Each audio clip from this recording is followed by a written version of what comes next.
Welcome to வெற்றிவாக YouTube channel. நான் உங்கள் சுல்ஃபிகர். ஒன்றிய அரசாங்கம் கொண்டு வந்திருக்கக்கூடிய இந்த வக்ஃப் வாரிய சட்ட திருத்த மசோதா மக்களவையிலும் நிறைவேற்றப்பட்டது, மாநிலங்களவையிலும் நிறைவேற்றப்பட்டு விட்டது. அதற்கு பிறகு குடியரசுத் தலைவரும் அதற்கான ஒப்புதலை வழங்கிவிட்டார்கள். இந்த சட்டம் நிறைவேறிவிட்டது. இந்த சட்டத்திற்கு எதிராக தமிழக வெற்றிக் கழகம் சார்பில் ஒரு போராட்டம் கடந்த 3ஆம் தேதி அறிவிப்பு செய்யப்பட்டது. 4ஆம் தேதி ஆர்ப்பாட்டம் அப்படின்னு சொல்லி 3ஆம் தேதி ஆல்மோஸ்ட் ஒரு மத்தியானத்துக்கு மேலதான் இந்த செய்தியை பரவியது. ஆனா மறுநாளே ஒரு மிகப்பெரிய அளவுல தமிழ்நாடு முழுவதும் அனைத்து மாவட்டங்களிலும் மிக எழுச்சியோடு போராட்டத்தை தமிழக வெற்றிக் கழகத்தினுடைய நண்பர்கள், தோழர்கள் சிறப்பான முறையில் நடத்தி வந்தார்கள். இது இந்த எதிர்கட்சிகள், அதாவது தமிழக வெற்றிக் கழகத்தினுடைய எதிர்கட்சியில் எதிர்நிலையில் இருக்கக்கூடியவர்களுக்கு மிகப்பெரிய வைத்தறிச்சலை ஏற்படுத்தி இருக்கிறது. அதன் காரணமாக இதற்கு எதிராக ஒரு சில விமர்சனங்களை வைக்கிறார்கள். நம்முடைய பொதுச் செயலாளர் ருச்சியானந்த் அவர்கள் கலந்து கொண்ட நிகழ்ச்சியில் அதில் அவர் பத்திரிகையாளர்களுக்கு பேட்டி கொடுக்கும் போது அதை கிண்டல் பண்றாங்க, அவருக்கு பேச தெரியல அப்படின்னு சொல்லி அதை ஒரு மீம்ஸ், அதாவது ஒரு ட்ரோல் மாதிரி பண்ணிட்டு இருக்கிறாங்க. ஸோ இதை பத்தி தான் இந்த வீடியோவில் நம்ம தெளிவாக பேச இருக்கிறோம். இந்த வெற்றிவாக யூடியூப் சேனலை சப்ஸ்கிரைப் பண்ணாம பாக்குறவங்க சப்ஸ்கிரைப் பண்ணிக்கோங்க, பெல் பட்டனை கிளிக் பண்ணி வச்சுக்கோங்க. அப்பதான் நம்ம அடுத்தடுத்து போடக்கூடிய வீடியோக்கள் உங்களுக்கு நோட்டிபிகேஷன்ல வரும். ஸோ ஃபர்ஸ்ட் இந்த போராட்டத்தை பத்தி நம்ம சொல்லிடுவோம். தமிழக வெற்றிக் கழகம் சார்பில் ஒரு மிக எழுச்சியோடு ஒரு போராட்டத்தை நடத்தி இருக்கிறாங்க. எல்லா கட்சிகளும் போராட்டம் நடத்தும். ஆனா தமிழக வெற்றிக் கழகத்துடைய போராட்டம் உண்மையிலே சிறப்பாக இருந்துச்சு. என்ன அப்படின்னா, ஒரு கட்சி திமுக மாதிரியான கட்சிகள் ஒரு ஆர்ப்பாட்டம் பண்றாங்க அப்படின்னா அந்த கட்சியில ஒரு 200 பேர் கலந்துக்கிறாங்கன்னா ஒரு 50 பேர் கட்சியினுடைய நிர்வாகி தொண்டர்கள் இருப்பாங்க. மீதம் ஒரு 150 பேர் காசு கொடுத்து கூட்டிட்டு வருவாங்க. உண்மையில அப்படிதான் பல மாவட்டங்களில் காசு கொடுத்து வேன் பிடிச்சு அந்த மாதிரி கூட்டிட்டு வருவாங்க. இன்னும் சொல்ல போனா அந்த கட்சியினுடைய தலைவர்கள் பங்கு கொள்ளக்கூடிய அந்த இடங்கள்ல மிகப்பெரிய அளவில் போற கூட்டம் இருக்கும். மற்ற மாவட்டங்களில் நடைபெறக்கூடிய இடங்கள் அந்த அளவுக்கு கூட்டம் இருக்காது. ஆனா தமிழக வெற்றிக் கழகம் சார்பில் நடைபெற்ற இந்த போராட்டம் அப்படிங்கிறது அனைத்து மாவட்டங்களிலும் மிக எழுச்சியோடு மிகப்பெரிய அளவில் கூட்டம் கூடியது. அனைத்து மாவட்டங்களிலும் மினிமம் எனக்கு தெரிஞ்ச 500ல இருந்து 1000 பேர் அந்த மாதிரி தான் கலந்துக்கிட்டாங்க. இந்த போராட்டத்தை கூட இன்றைக்கு எதிர்கட்சியில் இருக்கக்கூடியவன் என்ன சொல்றான்னா, கூட்டம் குறைவு அப்படிங்கிறான். அவர்கள் நடத்தக்கூடிய ஆர்ப்பாட்டத்தில் மாவட்டத்துக்கு 10 பேர் தான் கலந்துப்பான். இங்க 500ல இருந்து 1000 பேர் வரைக்கும் கலந்துருக்கக்கூடிய இந்த கூட்டத்தையே குறைவான கூட்டம் அப்படின்னு சொல்றாங்க. இன்னொரு விஷயம், இந்த ஆர்ப்பாட்டத்துல மிக முக்கியமா நம்ம பார்த்தோம் அப்படின்னு சொன்னா, கலந்து கொண்ட ஒவ்வொருவரும் மிக எழுச்சியோடு தன்னெழுச்சியோடு உணர்வு பூர்வமாக அந்த போராட்டத்துல கலந்துக்கிட்டாங்க. ஏதோ கடமைக்கு கலந்துக்கணும் அப்படிங்கிற நோக்கம் இல்லாமல் உண்மையிலே இந்த சிறுபான்மை சமூகத்திற்கு ஏற்படக்கூடிய அந்த வலியை உணர்ந்து அந்த களத்துல நின்னதா நம்மளால நேர்லயே பார்க்க முடிஞ்சு. நான் கன்னியாகுமரி மாவட்டத்துல இந்த போராட்டத்துல கலந்துக்கிட்டேன். இன்னும் ஒரு விஷயம் என்ன அப்படின்னா, இன்னைக்கு எத்தனையோ திமுக, அதிமுக மாதிரியான கட்சிகள்லாம் ஆர்ப்பாட்டம் பண்றாங்க. இந்த சிறுபான்மை சமூகத்திற்கு இருக்கக்கூடிய இன்னல்கள், பிரச்சனைகளை வச்சு ஒரு ஆர்ப்பாட்டம் பண்றாங்க.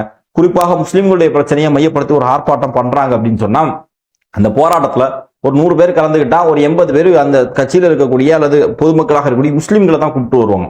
ஏன் அப்படின்னா அவர்களுடைய பிரச்சனை, அவர்கள் போராடணும், மற்றவர்கள் இதுக்கு நமக்கு அவங்களுக்கு சம்மந்தம் கிடையாது, சும்மா கட்சி ஒரு ஏற்பாடு பண்ணிருக்கோம் அப்படின்னு சொல்லி விலகி நிற்பாங்க.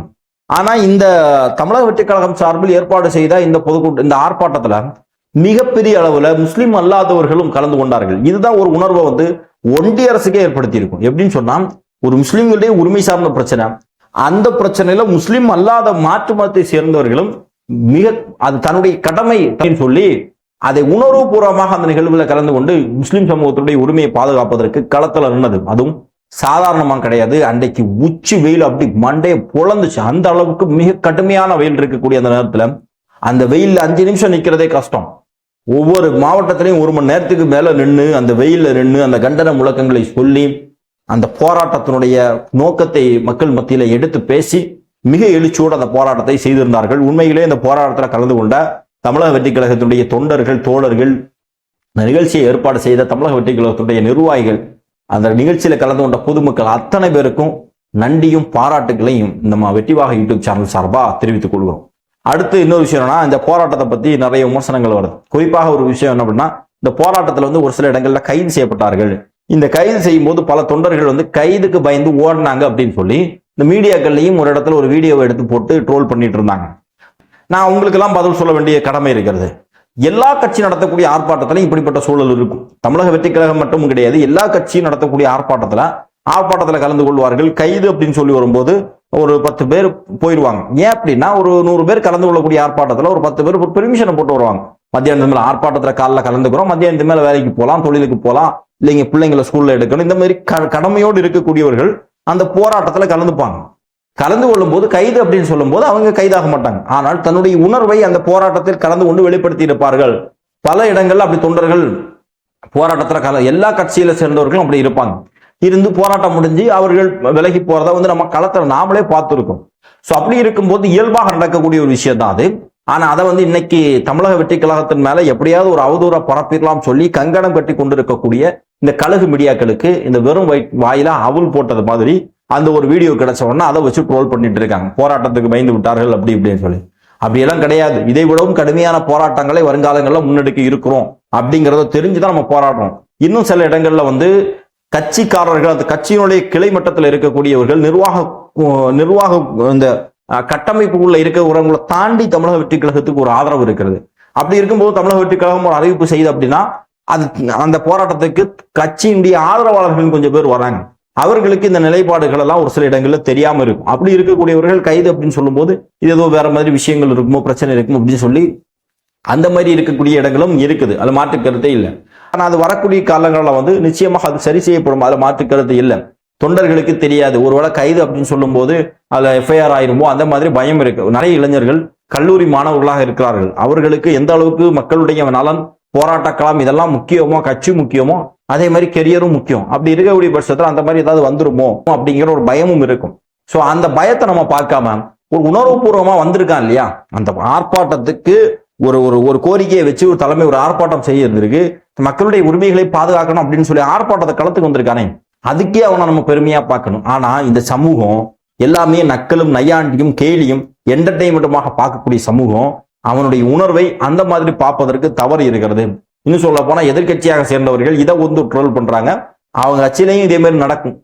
அரெஸ்ட் பண்ணி கைது பண்ணி மண்டபத்துல கொண்டு போனதுக்கு அப்புறம் மண்டபத்துல இருந்து காம்பவுண்ட எகிரி குதிச்சு ஓடக்கூடிய வீடியோக்கள் எல்லாம் இன்னைக்கு இருக்கு. திமுகவுடைய வரலாறு எல்லாம் அப்படி இருக்கு. ஆனா அதையெல்லாம் அவங்க மறைச்சுக்கிட்டு லாவகமா இதை மட்டும் ட்ரோல் பண்ணிட்டு இருக்காங்க. இதெல்லாம் பார்த்து பலவீனம் அடைய வேண்டிய அவசியமே கிடையாது. இது எல்லா கட்சியிலையும் நடக்கும். இன்னும் சொல்ல போனா அந்த 10 பேர் ஒதுங்கி போனது இல்ல, அந்த அரசுக்கு பயந்து ஒதுங்கி போறது இல்ல, ஆயிரக்கணக்கான பேர் களத்துல நின்று மக்களுக்காக பல மணி நேரம் போராடி இருக்கிறாங்க. அதுதான் தமிழக வெற்றி கழகத்தினுடைய வெற்றியே. அதை வந்து எதிர்கட்சிகள் வைத்தறிச்சலோடு புரிந்து கொள்ளுங்கள். அடுத்து இன்னொரு விஷயம் என்ன அப்படின்னா, இந்த போராட்டத்தில் கலந்து கொண்ட முத்தியானந்த் அவர்களை வந்து ட்ரோல் பண்றாங்க. அவர் வந்து ஒரு பேட்டி கொடுக்கும்போது அந்த பேட்டியில வந்து ஊடகவியலாளர் ஒரு கேள்வி கேட்கிறாங்க. இதுல வந்து என்ன வேலிடான ரீசன் இருக்கு நீங்க போராடுவதற்கு, அப்படி வக்ஃப் வாரிய சட்ட திருத்தத்தை நீங்க எதிர்ப்பதற்கு என்ன வேலிடான ரீசன் இருக்கு அப்படின்னு கேட்கிறாங்க. அதற்கு பொதுச் செயலாளர்கள் பதில் சொல்கிறார், வேலிடான ரீசனை வச்சுதான் அவங்க இந்த சட்டத்தை கொண்டு வராங்களா அப்படின்னு சொல்றாங்க. அவங்க கொண்டு வரதெல்லாம் வேலிடான ரீசனாவா இருக்குது அப்படின்ட்டு. உண்மையிலேயே அது ஒரு நல்ல கேள்வி. இதை இவனுங்க வந்து என்ன சொல்றாங்கன்னா, அதை ட்ரோல் மெட்டீரியலா மாத்தி கேள்வி கேட்ட உடனே பதில் கேள்வி கேட்கிறார் அப்படின்னு சொல்லி இது என்ன தப்புன்னு கேட்கறாங்க. பாஜக கொண்டு வரக்கூடிய எந்த சட்டமாவது தேவையான ஆணை இருக்கா? எதுவுமே தேவையில்லாத ஆணையம். எங்கேயோ அதாவது அஸ்ஸாமில் ஒரு சம்பவம் நடந்திருக்கும், அதை மையப்படுத்தி இந்தியா முழுவதும் ஒரே சட்டம் வரணும்னு சொல்லிட்டு ஒரு முடிவு எடுப்பாங்க. ஸோ இந்த மாதிரி தேவையில்லாம ஆணையை புடுங்கிறது தான் அவருடைய வேலை. உண்மையிலே புஷியானந்த் அவர்களை ட்ரோல் செய்யக்கூடியவர்கள் இவங்கள்ட்ட கேள்வி கேட்கறதுக்கு திராணி இருக்கணும். இன்னும் பல ஊடகவியலாளர்கள் அதே மாதிரி மில்டன், இந்திரகுமார் தேரடி இவனுங்கெல்லாம் மேடையில இருந்து பேசுறாங்க. இவர்களுக்கு போராட்டம் எப்படி செய்யணும்னு தெரியுமா? நீங்க கூட்டம் கம்மியாக இருக்கிறதுனா நீங்க இன்னும் கூடி இருக்கணும், இதை இப்படி பண்ணிருக்கணும், அப்படி பண்ணிருக்கணும். ஆமா, உங்ககிட்ட கேட்டுதான் செய்யணும். சரி, எங்கள்கிட்ட சொல்றிய, நீ எந்த போராட்டத்துல கலந்துக்கிட்ட? இந்த வக்ஃப் வாரிய சட்ட திருத்த மசோதா அநியாயமான மசோதான்னு தெரியுது இல்ல, ஒரு அயோக்கியத்தனமான சட்டம்னு தெரியுது இல்ல.